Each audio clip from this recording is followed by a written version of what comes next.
دیکھیے قرآن مجید میں یوں تو بہت سے موضوعات ہیں اور دنیا کا کوئی موضوع ایسا نہیں ہے جسے قرآن نے ڈسکس نہ کیا، جسے قرآن نے پڑھتا نہ ہو اپنی کتاب اور اپنے الفاظ، لیکن بنیادی طور پر جو قرآن مجید کی تقسیم ہے وہ تقسیم یہ ہے کہ اس کتاب میں عقائد ہے، پہلا، اس کتاب میں احکام ہیں، دوسرا موضوع، اس کتاب میں قصص ہے، پچھلے زمانے کے واقعات، وہ اچھے لوگوں کے ہوں یا برے لوگوں کے۔ تو بنیادی طور پر اس کتاب کے تین موضوعات، عقائد، احکام، قصص۔ اب اگر آپ توجہ فرمائیں گے تو آپ کو اندازہ ہوگا کہ بسم اللہ الرحمن الرحیم، بے، یہ جو استعمال ہوئی بسم اللہ الرحمن الرحیم میں بے، یہ حرف ہے، اور اس لفظ بے کو لغت عرب میں مختلف طریقوں سے استعمال کیا گیا۔ ایک طریقہ ہے اس کا الباء للاستعانت، بے مدد کے لیے اور سہارے کے لیے استعمال ہوتی ہے۔ تو بسم اللہ الرحمن الرحیم سہارا اللہ کے نام کا جو رحمان ہے، رحیم۔ الحمدللہ رب العالمین، حمد اس اللہ کی جو عالمین کا پروردگار ہے۔ مالک یوم الدین، میں درمیان سے ایک جملے کو چھوڑا، مالک یوم الدین جو قیامت کے دن کا مالک ہے۔ ایاک نعبد، پروردگار ہم فقط تیری عبادت کرتے ہیں، وایاک نستعین، اور پروردگار ہم فقط تجھی سے مدد چاہتے ہیں۔ اہدنا الصراط المستقیم، میرے مالک ہدایت فرما صراط مستقیم کی طرف ہم سب، صراط الذین انعمت علیہم، پروردگار ان لوگوں کا راستہ جن پر تو نے اپنی نعمتیں نازل کی، غیر المغضوب علیہم ولا الضالین، وہ نہیں جن پر تیرا غضب نازل ہوا اور وہ نہیں جو گمراہ تھے۔ اکثر ترجمہ کیا جاتا ہے کہ نہ ان لوگوں کا راستہ، لیکن گرامیٹیکلی یہ ترجمہ درست نہیں۔ یہ الرحمن الرحیم چونکہ مکرر آیا ہے، اس لیے میں نے ترتیب کلام کو ملحوظ رکھنے کے لیے تھوڑی دیر کے لیے اسے ہٹا کے عرض کیا کرے۔ تو گزارش آج کی حد تک کل اتنی ہے کہ پروردگار عالم نے اس چھوٹے سے سورے میں جو ادب دیا اور جو اصول دیا ساری انسانیت کو، وہ اصول یہ ہے کہ سہارا اللہ کے نام کا، یعنی جو بھی کام کرو، جس کام کا بھی آغاز کرو، جس منزل فکر میں تمہارا دماغ کنونس ہو جائے کہ اسے کرنا ہے، اس کے آغاز میں یہ ضرور کہو کہ بسم اللہ الرحمن الرحیم، سہارا اللہ کے نام کا جو رحمان بھی ہے اور رحیم۔ یہی سبب ہے کہ اگر آپ تاریخ انبیاء کو اٹھا کر دیکھیں تو آپ کو اندازہ ہوگا کہ مختلف انبیاء نے مختلف مراحل میں اس جملے کو استعمال کیا۔ میں سورہ ہود 11واں سورہ ہے قرآن مجید کا، حضرت نوح علیہ السلام نے آواز دی، ارکبوا فیہا، آؤ کشتی میں سوار ہو جاؤ، بسم اللہ مجریہا و مرساہا، اللہ کے نام سے یہ کشتی چلے گی اور اللہ ہی کے نام سے یہ کشتی کسی مقام پر رک جائے گی۔ حضرت سلیمان علیہ السلام نے جب بلقیس کو خط لکھا تو لکھا انہ من سلیمان و انہ بسم اللہ الرحمن الرحیم، یہ خط سلیمان کی طرف سے ہے اور اب خط کا آغاز کیا بسم اللہ الرحمن الرحیم۔ تو انبیاء و مرسلین کو خواہ وہ کسی بھی زبان میں ہو، پہلی تعلیم اور پہلا سبق جو دیا گیا ہے وہ یہ کہ اپنے کام کا آغاز بسم اللہ الرحمن الرحیم سے کرو۔ جہاں بھی قرآن مجید میں پروردگار عالم نے اسی اصول کو رکھا کہ آغاز کیا قرآن مجید کا بسم اللہ الرحمن الرحیم، سہارا اللہ کے نام کا، کہ جیسا کہ عام طور سے ترجمہ کیا جاتا ہے شروع کرتا ہوں میں اللہ کے نام سے جو رحمان بھی ہے اور رحیم بھی۔ تو میں اس منزل پر جو بات عرض کرنا چاہ رہا ہوں وہ یہ کہ بے ہے استعانت کے لیے، سہارا اللہ کے نام، اس سے قبل کسی نہ کسی شے کا مضمر ہونا ضروری ہے، یعنی جملہ اگر نامکمل ہو تو آپ سوچیں گے نا کہ کوئی نہ کوئی جملہ اس کے پہلے مقدر یا محذوف ہے، کسے جوڑا جائے تو جملہ مکمل ہوگا۔ تو اب ذرا سا دماغ کو لے چلیں قرآن مجید کے اس آرڈر کی طرف جس آرڈر میں قرآن مجید نازل ہے۔ پہلا سورہ کیا ہے ترتیب نزول کے اعتبار سے؟ سورہ علق، اور سورہ علق کی ابتدائی 5 آیتیں پہلی وحی میں نازل ہوئی، بسم اللہ الرحمن الرحیم، اقرأ باسم ربک الذی خلق، ابھی پڑھو اپنے رب کے نام سے جس نے خلق کیا۔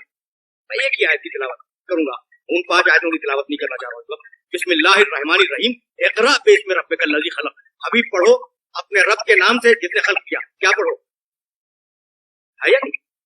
پڑھو اپنے رب کے نام سے جس نے خلق کیا۔ اب اس آیت میں یہ تو نہیں ہے کہ کیا پڑھو، تو اب ضروری تھا نا کہ بتایا جائے کہ وہ چیز کیا ہو جو رب کے نام سے شروع ہو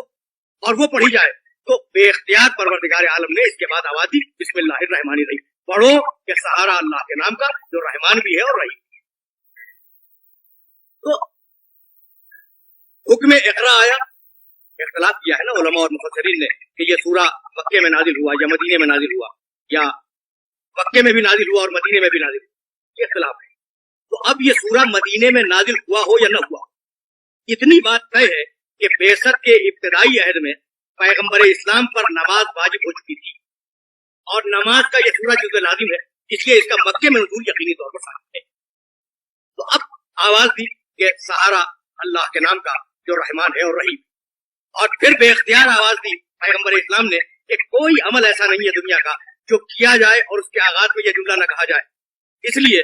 کہ اگر کوئی عمل ایسا ہو جو تم کر رہے ہو اور اس کے آغاز میں اس جملے کو نہ کہو، اس کا نام ہے بسم اللہ، بسم اللہ الرحمن الرحیم، اس جملے کو نہ کہو تو وہ عمل منحوس ہے، اس عمل میں تم ناکامیاب ہو جاؤ گے، وہ عمل برباد ہو جائے گا۔ اور اگر تم نے بسم اللہ کے ساتھ اپنے کام کو شروع کیا تو پروردگار عالم تمہیں اس عمل کے اندر برکت عطا فرمائے گا۔ بھئی یہ جو اصول دیا گیا ہے، اس اصول کا پس منظر کیا ہے؟ کوئی نہ کوئی بات تو ہوگی جس کی وجہ سے یہ کہا گیا کہ شروع کرو اللہ کے نام سے، اور جب تک بسم اللہ الرحمن الرحیم نہ کہہ لو اس وقت تک اپنے عمل کو اسٹارٹ نہ کرو، اپنے عمل کا آغاز نہ کرو، تو کوئی نہ کوئی پس منظر تو ہے۔ تو عزیزان محترم، اس بات کو یاد رکھیے کہ 4 لفظ ہیں اور 1 حرف بے ہے حرف، جس کے معنی میں نے آپ کو بتا دیا سارا، اسم اللہ رحمان رحیم، 4 الفاظ ہے نا، اسم اللہ رحمان اور رحیم۔ عجیب و غریب بات یہ ہے کہ یہ آیت بسم اللہ الرحمن الرحیم قرآن مجید میں 114 مقامات پہ استعمال ہوئی، 113 مقامات پر سوروں کے آغاز، اور 1 مقام پر سورہ نمل میں اس آیت کا حوالہ میں بھی دے کے گزرا ہوں کہ انہ من سلیمان و انہ بسم اللہ الرحمن الرحیم، 114 مقامات ہیں۔ اللہ پروردگار عالم کا اس میں ذاتی نام ہے، اور رحمان و رحیم اس کے صفاتی نام ہے۔ تو کیا صفاتی نام اللہ کے فقط رحمان اور رحیم ہے؟ نہیں، رحمان بھی ہے، رحیم بھی ہے، قہار بھی ہے، جبار بھی ہے، متکبر بھی ہے، رؤوف بھی ہے۔ بعض دعاؤں میں پروردگار عالم کے 1000 نام ہے، 1000 نام ہے۔ اب آپ کو اس سے اندازہ ہوگا کہ عبد کا اور معبود کا رشتہ کیا ہے، اور وہ رشتہ یہ ہے کہ پروردگار عالم نے 114 مقامات پر قرآن مجید میں اپنے ذاتی نام کے بعد جو صفت استعمال کی ہے وہ رحمت کی صفت ہے، وہ رحمان ہے، وہ رحیم۔ بھائی کہہ سکتا تھا نا بسم اللہ القہار الجبار، بسم اللہ الرؤوف الرحیم مثلا، لیکن نہیں کہا۔ ہر مقام پر اللہ کے بعد لفظ رحمان الرحیم کو رکھا ہے۔ تو بتلانا یہ تھا کہ بندوں سے جو اس کا رشتہ ہے وہ قہاریت کا رشتہ نہیں، بندوں سے جو اس کا ربط ہے وہ جباریت کا ربط نہیں ہے، وہ رحمانیت اور رحیمیت، وہ ربط تھی رحمانیت اور رحیمیت۔ تو جب رحمانیت اور رحیمیت کا ربط ہے تو تم نے اپنے کام کا آغاز کیا، تم اپنے کام کو کرنے جا رہے ہو، تو اس بات کا خیال رکھو کہ جب تم اپنے کام کا آغاز کر رہے ہو تو تم مختار، تمہارے پاس اختیار ہے کام کے کرنے کا، لیکن کیا یہ سمجھتے ہو کہ نعوذ باللہ وہ اختیار دے کر خود عاجز ہو گیا؟ نہیں، وہ رحمان بھی ہے، وہ رحیم بھی ہے، تم نے اپنے کام کا آغاز کیا ہے، اور اب اس کی رحمانیت کا تقاضا یہ ہے کہ وہ تمہارے کام کو صحیح طریقے سے انجام تک پہنچائے۔ تو اس کی رحمانیت